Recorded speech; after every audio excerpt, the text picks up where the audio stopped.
Jurisdiction over impeachment is exclusive to the Congress that receives the complaint. Supreme Court rulings in Neri versus Senate and Balag versus Senate and our own Senate rules, Rule 44, Section 123, confirm that all legislative and investigatory matters terminate with the expiration of a Congress. This principle is affirmed internationally. Jefferson's Manual provides that unfinished business do not carry over into a new Congress. If we cannot conclude the trial before June 30, 2025, we must recognize this impeachment case is functionally dismissed by constitutional operation and no action can be taken by the 20th Congress on the matter for lack of constitutional authority. Jurisdiction close the end of the 19th Congress.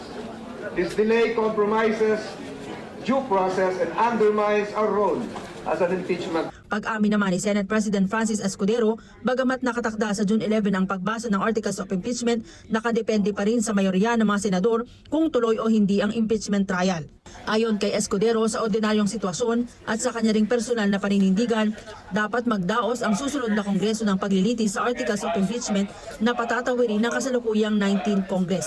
Pero hindi anya maobliga ng kasalukuyang Senado ang papasok na bagong mga senador na magsagawa ng impeachment trial. Kung titignan ang mga posibilidad, pwede anyang may senador o mga mambabatas na mag-iit na hindi sila dapat magdaos ng paglilitis, bunsod ng mga teknikalidad at iba pang dahilan kung saan simple majority o 13 boto lang ang kinakailangan.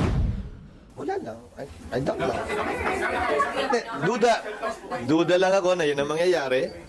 Dahil maliwanag naman ang tinatalaga ng rules, maliban na lamang kung may maliwanag at klarong basehan at rason para hindi gawin yun.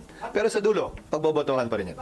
As I said, nothing prevents anyone from making a motion, nothing prevents anyone from putting it to a vote, nothing prevents anyone from objecting, but ultimately, it will be debated and put to a vote.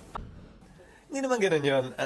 Nagtanong kayo kaugnay nun, sinabi ko may posibilidad, pero hindi ko sinasabing yun ang mangyayari.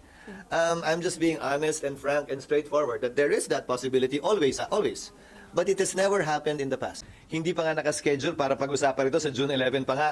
Sa pagkakaalam ko, itatayo si Senator Pimentel para magtanong kaugnay nito. So hindi pwedeng sabihin ni Senator Coco na maikli lamang yon. Dahil ngayon nga, hindi dapat pag-usapan, mukhang pag-uusapan namin. So lalo na kapag yun talaga ang pag-uusapan, tinitiyak ko sa iyo, mas maraming sasabihin at mas maraming tatayo kaugnay ng iba't ibang punto sa bagay na ito.